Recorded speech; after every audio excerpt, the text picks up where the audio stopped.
S, வீடு, schools, hotels, store room இங்கெல்லாம் partition wall கட்டணும்னாலும் இப்போ பில்டிங் ஓனர்ஸோட first choice Renocon Rapid Wall Panels.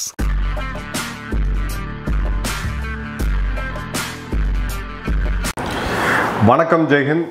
இன்னைக்கு பாகிஸ்தான் பற்றி ஒரு முக்கியமான அப்டேட் பார்க்க போகிறோம்.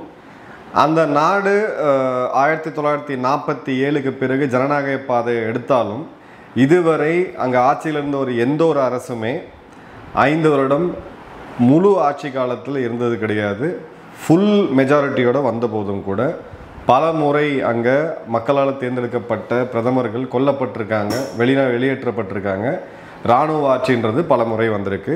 இப்போது அந்த நாட்டுக்கு ஒரு பொம்மை பிரதமராக ஷபாஸ் ஷெரீஃப் இருந்தாலும் அந்த நாட்டை முழுவதும் கண்ட்ரோலில் வச்சுக்கிட்டு இருக்கக்கூடியது அந்த நாட்டோடைய இராணுவ தளபதியாக இருக்கக்கூடிய இந்த அசீம் முனிர். இப்போது அந்த இராணுவம் கம்ப்ளீட்டாக நாட்டை டேக் ஓவர் பண்ணியிருக்கு. இனி வரக்கூடிய காலங்களில் எந்த ஆட்சி இருந்தாலும் அது இராணுவத்துக்கு கட்டப்பட்ட ஒரு ஆட்சி தான். ஒரு புது ஹைப்ரிட் மாடலில் அசீம் முனிர் எடுத்திருக்கான். இதுக்கு முன்னாடி பர்வேஷ் முஷரஃப் பார்த்தீங்க அப்படின்னா அவன் தன்னை ஒரு பிரசிடெண்ட்டாக அங்கீகரித்து தன்னைத்தானே ஒரு ஜனாதிபதியாக இது பண்ணி அதன் பிறகு பிரதம மந்திரி கிட்ட இருந்த அதிகாரத்தெல்லாம் தன்கிட்ட வச்சு அந்த நாட்டை ஆண்டுட்டு இருந்தான்.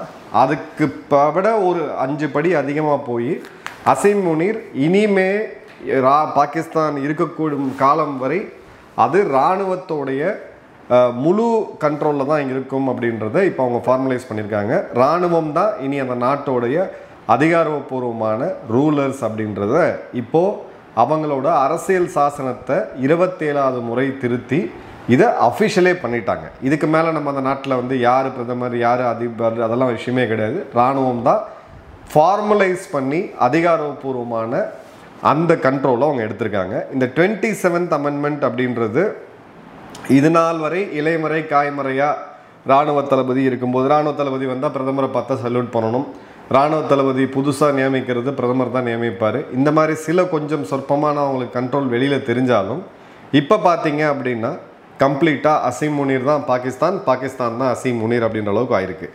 இப்போ கொஞ்சம் ஹிஸ்ட்ரியை பார்ப்போம். பாகிஸ்தான் இராணுவம், அது உலகத்தில் இருக்கக்கூடிய எல்லா நாடுகளுக்கும் இராணுவம் அப்படின்றது ஒன்று இருக்கும். பாகிஸ்தானுக்கு மட்டும்தான் இராணுவத்துக்கு ஒரு நாடு இருக்குது. அதாவது பாகிஸ்தானே இராணுவத்துக்கு சொந்தமான ஒரு நாடாக தான் இருக்குது. இது ஓப்பன் சீக்ரெட். பல முறை இவங்க கான்ஸ்டியூஷனலாக அன்கான்ஸ்டியூஷனலாக ஆட்சி அதிகாரத்தை கைப்பற்றியிருக்காங்க. இப்போது இந்த சிஸ்டம் அப்படின்றது 2022 இதுக்கு முன்னாடி இராணுவ தளபதியாக இருந்த பாஜ்வால் ஆரம்பித்து இப்போ இது அசீம் முனிர் கையில் கம்ப்ளீட்டாக வந்திருக்கு. ஸோ இவங்க என்ன பண்ணியிருக்காங்கன்றதை பாருங்கள். இவங்களுடைய article 243 of Pakistan constitution, Pakistan அரசியல் சாசனத்தோடைய ஆர்டிக்கல் 243 என்ன சொல்லுதுன்னா, the federal government shall have control and command of the armed forces. மத்திய அரசாங்கம் அப்படின்றது இராணுவத்தை கட்டுப்பாட்டுக்குள் வைத்திருக்கும். இராணுவம் மக்களால் தேர்ந்தெடுக்கப்பட்ட அரசோட கண்ட்ரோலில் இருக்கும் அப்படின்றது தான் அது. இப்போது பிரசிடென்ட், இப்போ நம்ம ஊர்லேயுமே பார்த்தீங்க அப்படின்னா நம்ம நாட்டிலையுமே நம்மளுடைய ஜனாதிபதி தான் அந்த முப்படைகளோட தளபதிகளுக்கு நியமனம் கொடுப்பார். ஒரு இராணுவத்தில் ஒரு அதிகாரியாக போகிறாங்கன்னா பிரசிடென்ஷியல் கமிஷன் அப்படின்னு சொல்லுவாங்க. ஆனால் அந்த பிரசிடெண்ட்டுக்கு யார் இராணுவ தளபதியாக போடலாம் அப்படின்னு சொல்லி பரிந்துரைக்கிறது ஒரு நான் நெகோஷியபிளான பரிந்துரை கூட வச்சுக்கலாம். அதை பண்ணுறது மக்களால் தேர்ந்தெடுக்கப்பட்ட அரசுக்கு தலைமை இருக்கக்கூடிய பிரதமர். இப்போது இந்த அமெண்ட்மெண்ட் என்ன பண்ணியிருக்குன்னு பார்த்தீங்கன்னா, constitutional fiction of military functioning under the civilian government. இது ஒரு ஃபிக்ஷன் தான். இராணுவ தளபதி போன முறை அசீம் முனிரை கொண்டு வரணும் அப்படின்னு சொல்லும் பொழுது இம்ரான்கான் மறுத்து பாஜ்வா அன்றைக்கு முந்தின இராணுவ தளபதி பிரதமர்களுடைய அலுவலகத்தில் நடந்து இம்ரான்கானை 4 அப்பி கையெழுத்து போட வச்சாங்க. இதுதான் அங்கே நடந்தது. ஸோ இது ஒரு ஃபிக்ஷனானது. இப்போ அமெண்ட்மெண்ட் என்ன சொல்லுது அப்படின்னு பார்த்தீங்கன்னா, first and foremost field marshal of Pakistan அப்படின்றது ஒரு கான்ஸ்டியூஷனல் அப்பாயின்மெண்ட்டாக கொண்டு வராங்க.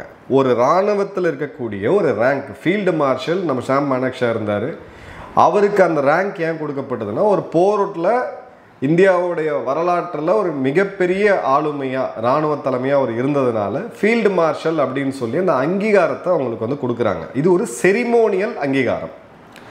இப்போ இவங்க என்ன பண்ணியிருக்காங்கன்னா, புது கான்ஸ்டியூஷனல் போஸ்டே உருவாக்கிட்டாங்க, ஃபீல்டு மார்ஷல் ஆஃப் பாகிஸ்தான் அப்படின்னு சொல்லிட்டு. இது உலகத்திலேயே எங்குமே நடக்க முடியாத ஒரு காமெடி. இப்போது நியமன ஐபிஎஸ் அப்படின்றது இருக்குது, நேரடி ஐபிஎஸ் அப்படின்றது இருக்குது. இந்த ஐபிஎஸ்ல ஒருத்தர் வந்து டிஜிபியாக போவார். இப்போது அந்த டிஜிபிக்கு மேலே ஒரு ரேங்கை உருவாக்கி அதை வந்து கான்ஸ்டியூஷனல் அப்பாயின்மெண்ட்டாக போட்டால் என்ன காமெடியோ அதை தான் வந்து இப்போ இவங்க பண்ணியிருக்காங்க. இந்த ஃபீல்டு மார்ஷல் ஆஃப் பாகிஸ்தானுக்கு 5 வருட காலம் பதவிக்காலம் அப்படின்றது இருக்கும். அசீம் முனீர் ஏற்கனவே ஒரு இராணுவ தளபதி, ஜென்ரல் அசீம் முனீராக இருந்த இவன் தன்னைத்தானே இந்தியாட்ட தோற்ற பிறகு ஃபீல்டு மார்ஷலாக மாற்றிக்கிட்டான். ஸோ ஜென்ரல் அசீம் முனீருக்கு இராணுவ தளபதிக்கு பதவிக்காலம் ஏற்கனவே எக்ஸ்டென்ஷனில் இருக்குது, அது 2027 வரைக்கும். இப்போ ஃபீல்டு மார்ஷல்னு வரும்போது அதுக்கு ஒரு 5 வருஷம். ஸோ 2027லேருந்து 32, அதன் பிறகு அதை எக்ஸ்டெண்ட் பண்ணிக்கிட்டே போகலாம். இந்த ஃபீல்டு மார்ஷல்ன்ற இந்த பதவி பிரதமருக்கும் நாட்டோடைய ஜனாதிபதிக்கும் சரிசமமான ஒரு பதவி. ஸோ கான்ஸ்டியூஷனல் ஸ்ட்ரக்சரில் மக்களால் தேர்ந்தெடுக்கப்பட்ட ஒரு அரசு, அந்த அரசுக்கு தலைமை வகிக்கக்கூடிய பிரதம மந்திரி தான் நாட்டோடைய சர்வ வல்லமைப்படுத்தவர், மக்களால் நேரடியாக தேர்ந்தெடுக்கப்பட்டவர். அதன் பிறகு நம்மளுடைய எம்பிக்கள் எம்எல்ஏக்கள்லாம் சேர்ந்து தேர்ந்தெடுக்கக்கூடிய பிரசிடென்ட் மற்றும் வைஸ் பிரசிடென்ட், இது இன்டைரக்ட் எலெக்ஷன். ஸோ பிரசிடென்ட்ஸுக்குன்னு சில பவர்ஸ் வந்து நம்ம கொடுத்துருக்குறோம். ஸோ இந்த இடத்துல ஃபீல்டு மார்ஷல் அப்படின்ற பதவி இப்போது பிரதமருக்கும் அதிபருக்கும் இணையானது அப்படின்றது தான். அப்போது இந்த பதவிக்கு முதல் முறையாக பாகிஸ்தானோட அரசியல் சாசனத்துப்படி யார் வர போகிறா? அசீம் முனீர். ஸோ அசீம் முனீர் கூப்பிட்டு என்ன பண்ணியிருக்காங்கன்னா, இந்த ஜின்னா போன்ற அறிவாளிகள் உருவாக்கின இந்த கான்ஸ்டியூஷன், இந்த தேவையில்லாத ஒரு ஆணியாக உருவாக்கப்பட்ட இந்த நாட்டோடைய கான்ஸ்டியூஷனை எடுத்து தனக்கு என்ன தேவையோ போட்டுக்கிட்டு தன்னோட அதிகாரத்தை முழு கண்ட்ரோலில் எடுக்கிறதுக்கான வேலையை அவங்க பண்ணியிருக்காங்க. இப்போ ஃபீல்டு மார்ஷல் என்ன பவர், அடுத்தது என்ன பவர்? முதல்ல முப்படைகளோட தளபதியை நியமிக்கக்கூடிய அதிகாரம் பிரதமர்கிட்ட இருந்து பிரதமரின் ஆலோசனையின் பேரில் அதிபர் வந்து ஜனாதிபதி வந்து அப்ரூவ் பண்ணிட்டு இருந்தார். இப்போ அசீம் முனீர் என்ன பண்ணுறான்னா, முப்படைகளோட தளபதிகள், chief of army staff, chief of naval staff, chief of air staff, பாகிஸ்தானுடைய முப்படைகளோட தளபதிகளை நியமிக்கக்கூடிய அதிகாரத்தை ஃபீல்ட் மார்ஷல்கிட்ட கொடுத்துட்டாங்க. ஸோ இப்போ இராணுவ தளபதி கிடையாது அசீம் முனீர் வந்து, இந்த 3 இராணுவ தளபதிக்கும் மேலே அதிபர் பிரதமருக்கு இணையான ஒரு பதவியை உருவாக்கியிருக்காங்க. ஸோ 4 முக்கியமான appointment, army, navy, air force, ISI, இந்த 4 தலைவர் யார் அப்படின்னு தீர்மானிக்க போகிறது இவன் தான். அடுத்தது பார்த்தீங்க அப்படின்னா, இந்த ஷரத்துப்படி உள்ள பார்த்தோன்னா கம்ப்ளீட்டாக இந்த பவர் அப்படின்றது சிவிலியன் கவர்மெண்ட் வந்து பிரசிடென்ட் பிரைம் மினிஸ்டர்கிட்ட வந்து இந்த ஃபீல்டு மார்ஷல் அப்படின்ற இந்த புது பதவிக்கு போயிடுச்சு. இப்போது மிலிட்ரி ரீஆர்கனைசேஷன், மிலிட்ரியை வந்து இவங்க மாற்றி அமைக்கிறாங்க. என்ன அப்படின்னா, சர்விங் சீஃபோட டென்யூர்ன்றது 5 வருஷம், இந்தியாவில் பார்த்தீங்கன்னா 2 வருஷம். 5 வருட காலம் ஒரு இராணுவ தளபதி பதவியில் இருப்பான். இது 1952 பாகிஸ்தான் ஆர்மி ஆக்டை இவங்க மாற்றி அமைச்சிருக்காங்க. நல்லா கவனிங்க, இது ஏன் எவ்வளோ டீட்டெயிலாக நம்ம பார்க்குறோம்னா, நீ வரக்கூடிய 10 வருஷத்துக்கு இந்த ஜிகாதி கூட தான் நம்ம வந்து இவங்கள தான் நம்ம வந்து பேச்சுவார்த்தை நடத்துறதா இருக்கட்டும், இல்லை இவங்க கூட இது பண்ணுறதா இருக்கட்டும், எல்லாமே இவனை தான் நம்ம டீல் பண்ணி ஆக வேண்டிய சூழ்நிலையில் இருக்கும். ரெண்டாவது, இந்த கான்ஸ்டியூஷனல் அமெண்ட்மெண்ட்டை மீண்டும் மாற்றுறதுக்கெல்லாம் வழியே கிடையாது. ஏன்னா அடுத்த வர இராணுவ தளபதி இதை விட இன்னும் பவர் அதிகமாக போகிறதுக்கான இது பண்ணுவாங்க. அதே மாதிரி removal of chairman, joint chief of staff committee, இதெல்லாம் ரொம்ப முக்கியமான பொசிஷன், சிவிலியன் கவர்மெண்ட்ஸ் அப்பாயின்ட் பண்ணக்கூடியது, அவங்கள மாற்றலாம். அதே மாதிரி பார்த்தீங்கன்னா ஃபீல்டு மார்ஷலுக்கு கீழே வைஸ் சீஃப் ஆஃப் ஆர்மி ஸ்டாஃப்ன்ற ஒரு புது பதவியை வந்து கொண்டு வந்திருக்காங்க. ஃபீல்டு மார்ஷலுக்கு எந்த விதமான லீகல் பொலிட்டிக்கல் ப்ரொசீடிங்ஸில் இம்யூனிட்டி அப்படின்றது கொடுத்துருக்காங்க. அதாவது நாளைக்கு பாராளுமன்றத்தில் ஒரு ரிப்ரிமேண்ட் மூமெண்ட்டோ, இல்லை வந்து ஒரு கண்டன தீர்மானம் கொண்டு வராங்களோ, இல்லை ஒரு ப்ரிவிலேஜ் மோஷன் கொண்டு வந்தாலும், இல்லை ஒரு கோர்ட் நீதிமன்றத்தில் அவங்க உச்ச நீதிமன்றமே நினச்சாலும் ஃபீல்டு மார்ஷலை யாரும் எதுவும் செய்ய முடியாது. ஸோ ஃபீல்டு மார்ஷல் என்ன அட்டூழியம் வேணால் பண்ணலாம், எவ்வளோ வேணால் கொள்ளடிக்கலாம், என்ன அராஜகம் வேணால் பண்ணலாம். எந்த பாராளுமன்றமும் அரசோ ஜுடிஷியரியோ நீதித்துறையிலேருந்து யாருமே கை வைக்க முடியாது. ஃபீல்டு மார்ஷல் அப்படின்றது இதுக்கெல்லாம் மேற்பட்டவர் அப்படின்ற அந்த புது அமெண்ட்மெண்ட்டை கொண்டு வந்திருக்காங்க. அதே மாதிரி பார்த்தீங்க அப்படின்னா பொலிட்டிக்கல் வாலட்டாலிட்டி மற்றும் அக்கௌண்டபிலிட்டி, ஆர்எஸ்எஸ் ஸ்திரத்தன்மையற்று இருக்குது, ஏதாவது ஒரு சூழ்நிலையில் மாறுது, செலவுகள் அதிகமாகுது, கட்டுப்படுத்தணும் அப்படின்னா இந்த ரெஸ்பான்சிபிலிட்டிக்கு ஃபீல்டு மார்ஷலுக்கு சம்மந்தம் கிடையாது. ஃபீல்டு மார்ஷல் அவர் தான் நாட்டோட எல்லாமே. ஃபீல்டு மார்ஷலை எந்த கேள்வியும் கேட்க முடியாது. நீதிமன்றம் தண்டிக்க முடியாது, பாராளுமன்றம் தண்டிக்க முடியாது, எதுவுமே பண்ண முடியாது. ஆனால் ரெஸ்பான்சிபிலிட்டியும் கிடையாது. இப்போது இதுக்கு இவங்க கொடுக்கக்கூடிய ஜஸ்டிஃபிகேஷன் என்னன்னா, இவங்க கீழே அடிப்பொடிகளாக இருக்கக்கூடிய கவாஜா ஆசிஃப் இவங்களுடைய பாதுகாப்புத்துறை அமைச்சர் ஏன் அப்படின்னு இதை பண்ணுறீங்கன்னு கேட்டால், டிஃபென்ஸ் ரெக்குவயர்மெண்ட்ஸ் ஹவ் சேஞ்ச்டு. பாதுகாப்புத்துறையோடைய அந்த தேவை அப்படின்றது ரொம்ப மாறிடுச்சு.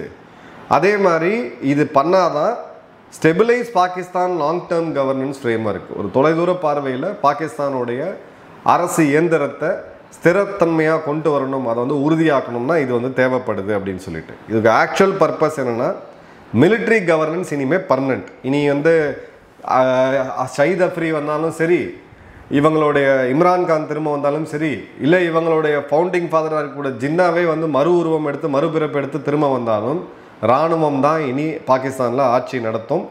முனீர் டென்யூருக்கு பிறகு வரக்கூடிய இன்னொரு பைத்தியக்கார ஜெனரலும் அவனுமே அவன் ஃபுல் நாட்டோட கண்ட்ரோலில் வச்சுக்கிட்டு இருப்பான் அப்படின்றத பார்க்குறோம். அதன் பிறகு பார்த்தீங்க அப்படின்னா இது வந்து என்ன அட்வான்ஸ் இன்னும் என்ன பவர் கொடுக்குது அப்படின்னு பார்த்தீங்கன்னா, மேஜர் ரிசோர்ஸ் எக்ஸ்ட்ராக்ஷன் ப்ராஜெக்ட். அதாவது பூமி வளர்ந்து எடுக்கக்கூடிய மைனிங், கனிம வளங்கள், சுரங்கங்கள். இந்தியாவில் எங்கே இருக்குது? மைனிங்னு ஒரு மினிஸ்ட்ரி இருக்குது. அந்த மைனிங் மினிஸ்ட்ரிக்கும் ஸ்டேட்டுக்கும் ஒரு மெக்கானிசம் இருக்குது. நாளைக்கு ஒரு கனிம வளத்தை எடுக்கணும் அப்படின்னா அது மத்திய அரசுக்கும் மாநில அரசுக்கும் ஒரு வருவாய் போகும். எல்லாமே வந்து ஸ்மூத்தாக இருக்குது. இங்கே பாகிஸ்தான்லேருந்து என்ன தோண்டி எதை வைத்தாலும் இனிமேல் அது இராணுவத்தோடைய கண்ட்ரோலில் தான் இருக்கும். இந்த பில்லை இவங்க இன்னும் பப்ளிசைஸ் பண்ணலை, உள்ளுக்குள்ளே பேசிகிட்டு இருக்காங்க. இது வந்து ஸ்டேட்டு சென்ட்ரலில் இவங்களுடைய 5 மாகாணங்கள் எதுக்குமே பவர் கிடையாது. இனிமேல் இராணுவத்துக்கு தான் ஃபுல்லாக பவர். இப்போது மிச்சம் மீதி இருக்கக்கூடிய டெமோக்ரஸி அந்த நாட்டில் அப்படின்னு பார்த்தீங்கன்னா, எனக்கு சில நண்பர்கள் இருக்காங்க பாகிஸ்தானில். ஜுடிஷியரி ஏதாவது ஒரு கோர்ட் கேஸ், இப்போ இம்ரான்கான் மேலே போடப்பட்ட 36க்கும் அதிகமான வழக்குகளில் கிட்டத்தட்ட ஒரு 20 வழக்குகளில் இம்ரான்கான் வந்து நிரபராதின்னு சொல்லி தீர்ப்பு கொடுத்தது அவங்களுடைய சுப்ரீம் கோர்ட். இப்போ கோர்ட்டோட அதிகாரத்தையும் இவங்க வந்து க்ளோஸ் பண்ணிட்டாங்க. ஏன்னா இது நாள் முன்னாடி வரைக்கும் நடந்துட்டு இருந்தது இராணுவ கலகம். இருக்கக்கூடிய சிவிலியன் கவர்மெண்ட்டை, மக்களால் தேர்ந்தெடுக்கப்பட்ட அரசை இராணுவம் வந்து கலகம் செஞ்சு அவங்க நவாஸ் ஷெரீஃப் எப்படி தூக்கி போட்டு பர்வேஸ் முஷரஃப் வந்தானோ அந்த மாதிரியான ஒரு இது. இனிமேல் அந்த கழகத்துக்கே தேவை கிடையாது, ஏன்னா எல்லாமே இராணுவத்துக்கிட்ட போயிடுச்சு. அடுத்தது பார்த்தீங்க அப்படின்னா, இந்த ஃபார்மலி கான்ஸ்டியூஷனுக்குள்ளேயே வந்ததுனால, இது அரசியல் சாசனத்துக்குள்ளேயே வந்ததுனால, இப்போ இதுக்கு முன்னாடி ஏதோ ஒரு இடத்துல ஒரு இம்ரான்கான் மனே ஒரு ஆள் கொஞ்சம் இராணுவத்தை எதிர்த்து நிற்கிறதுக்கு தைரியமே இருந்தாலும், இனிமேல் அரசியல் சாசனத்துக்கு மீறி நீங்களும் எதுவும் செய்ய முடியாது, கோர்ட்டும் எதுவும் செய்ய முடியாது. அதே மாதிரி பார்த்தீங்க அப்படின்னா, இந்த ஃபீல்டு மார்ஷல் பொசிஷன் அப்படின்றது அசீம் முனீர் மட்டும் கிடையாது. அசீம் முனீர் அவன் என்ன பண்ணியிருக்காங்கன்னா, இராணுவத்தில் இப்போ பல ஜெனரல்ஸ்க்கு வந்து இந்த இராணுவ தளபதியோட போஸ்டிங் அதிகமாகிறதுனால, டென்யூர் அதிகமாகிறதுனால அவங்களுக்கு வாய்ப்பு கிடைக்காம போகுது. ஸோ இவன் ஒரு ஸ்டெப்பு மேலே போயிட்டு புதுசாக இருக்கக்கூடிய ஆட்களை வந்து இராணுவ தளபதியாக போட்டு பாகிஸ்தான் விமானப்படை, கடற்படையும் டோட்டலாக தன் கண்ட்ரோல் எடுத்துக்கிட்டு இனி எங்களில் யாரோ ஒருத்தர் ஃபீல்டு மார்ஷல் ஆவீங்க அப்படின்ட்டு. ஸோ ஃபீல்டு மார்ஷல் அப்படின்றது ஒரு கௌரவ பதவி கிடையாது, அது ஒரு கான்ஸ்டியூஷனல் அப்பாயின்மெண்ட். இப்போ இந்த இடத்த இவங்க வந்து கொண்டு வரும் பொழுது சர்வ வல்லமை படைத்த ஒரு நாடே ஒரு தனி மனிதனுக்கு அடிமையாக இருக்கக்கூடிய ஒரு சர்வாதிகாரியாக லெஜிட்டிமைஸ் பண்ணி இன்னைக்கு வந்து அசீம் முனீர் மாறி இருக்கான். இன்னமும் அந்த நாட்டு மக்கள் திருந்தலை அப்படின்னா அந்த நாட்டை வந்து அவங்க கும்பிடக்கூடிய எந்த ஒரு கடவுளுமே வந்து காப்பாற்ற முடியாது. ஏன்னா இந்த நாடு வரக்கூடிய எல்லா நேரங்கள்லையுமே மிலிட்ரி ரூலில் தான் இருக்க போகுது. பங்களாதேஷில் இராணுவ ஆட்சி வந்தது, பிறகு மக்களாட்சி வந்தது, மியான்மாரில் நம்ம பார்த்தோம். பட் பர்மனண்ட்டான ஒரு இராணுவ ஆட்சியை இருக்கக்கூடிய ஒரு அண்டை நாடாக, நமக்கு ஒரு எதிரி நாடாக பாகிஸ்தான் இப்போ இருக்க போகுது. ஸோ இனிமே அவங்கக்கிட்ட பேச்சுவார்த்தை நடத்தணும், கலை, கலாச்சாரம், கிரிக்கெட்டு இந்த மாதிரி நம்ம வந்து பழைய திங்கிங்கில் போயிட்டு இருந்தோம் அப்படின்னா நம்மளுக்கு தான் அது ஒரு மிகப்பெரிய ஒரு பாதுகாப்பு அச்சுறுத்தலாக இருக்கும். இவங்களுக்கு புரிந்த ஒரே மொழி உள்ளே புகுந்து இந்தியா அடிக்கிறது. இந்த முறை சமீபத்தில் ஒரு ரிப்போர்ட் லீக் ஆச்சு, அந்த ரிப்போர்ட் நம்ம ஸ்டடி பண்ணிகிட்டு இருக்கோம். அதாவது பாகிஸ்தானுடைய தரப்பு என்ன பண்ணாங்கன்னா, ஆப்ரேஷன் சிந்தூருக்கு அப்புறம் எப்படி நம்மளுடைய 38 எம்பிக்கள் வெளிநாடுகளில் போய் ஆப்ரேஷன் சிந்தூரில் என்ன நடந்துச்சுன்னு சொல்லி உலக நாடுகளுக்கு வந்து தெரிவித்தாங்களோ அவங்களும் அதை அப்படியே காப்பி அடித்து ஆட்கள் அனுப்பிச்சு வச்சாங்க. அதில் பாகிஸ்தானுடைய ஒரு ஃபைல், அந்த கோப்பில் இருந்த சில முக்கியமான பேப்பர்ஸ் வந்து லீக் ஆகிருக்கு. நம்மளோட டீம் அதை நம்ம டீட்டெயிலாக ஸ்டடி பண்ணிகிட்டு இருக்கோம். அதோட க்ரக்ஸ் நான் அவங்கள்ட்ட சொல்கிறேன். இந்தியா அறிவித்த அந்த 11 விமான நிலையங்கள், ஏர்பேஸ், 11 டெரரிஸ்ட் டார்கெட்ஸு, அப்புறம் 9 ஏர்பேசஸ் டார்கெட் இந்தியா பண்ணது. அதை தாண்டி 7 முக்கியமான ஏர்பேஸை இந்தியா அடிச்சிருக்கு அப்படின்றது அதில் இருக்கக்கூடிய சிறப்பு தகவல். இந்தியா அதை கிளைம் பண்ணலை, பாகிஸ்தான் கிளைம் பண்ணியிருக்காங்க. இவ்வளோ இடங்கள்ல எங்களை அவங்க தாக்கியிருக்காங்க அப்படின்னு சொல்லிட்டு நாம் இனிஷியலாக எஸ்டிமேட் பண்ணுறது ஒரு 3 to 4 பில்லியன் டாலர் அளவுக்கான சேதம் அப்படின்ட்டு.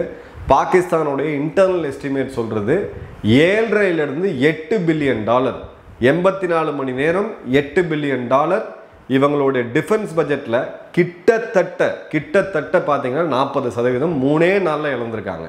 அந்த மாதிரியான மரணடியை இந்தியா கொடுத்துருக்கு. நீங்கள் வரக்கூடிய காலங்களில் அந்த மரணடியை கொடுக்கணும். ஒருவேளை கடவுள் ஆசீர்வாதத்தில் ஒரு மக்கள் தலைவர் உருவாகி இந்த இருக்கக்கூடிய இராணுவத்தின் பிடியிலிருந்து இந்த நாட்டை மீட்டெடுக்கக்கூடிய ஒரு சக்தி வாய்ந்த ஒரு மக்கள் தலைவர் யாராவது உருவானா அந்த நாடு வந்து இப்போ மிச்சம் மீதி இருக்கக்கூடிய கொஞ்ச நாட்களுக்கு நிம்மதியாக இருக்கக்கூடிய வாய்ப்புகள் இருக்குது. பட் அதற்கான ஒரு நிகழ்வு எங்கேயுமே தெரியல. அசீம் முனீர் தான் இனி பாகிஸ்தான் தான் இனி அசீம் முனீரோடைய காலம் முடிந்த பிறகு இன்னொரு இராணுவ தளபதி தான் வருவான். இதுதான் நம்ம எதிரியோடைய டீல் பண்ண வேண்டிய விதி இந்தியாவுக்கு இருக்குது. நம்ம எதுவும் பண்ண முடியாது. உங்கள் கமெண்ட்ஸ் கமெண்ட் பாக்ஸில் போடுங்க. நன்றி, வணக்கம், ஜெய்ஹிந்த்.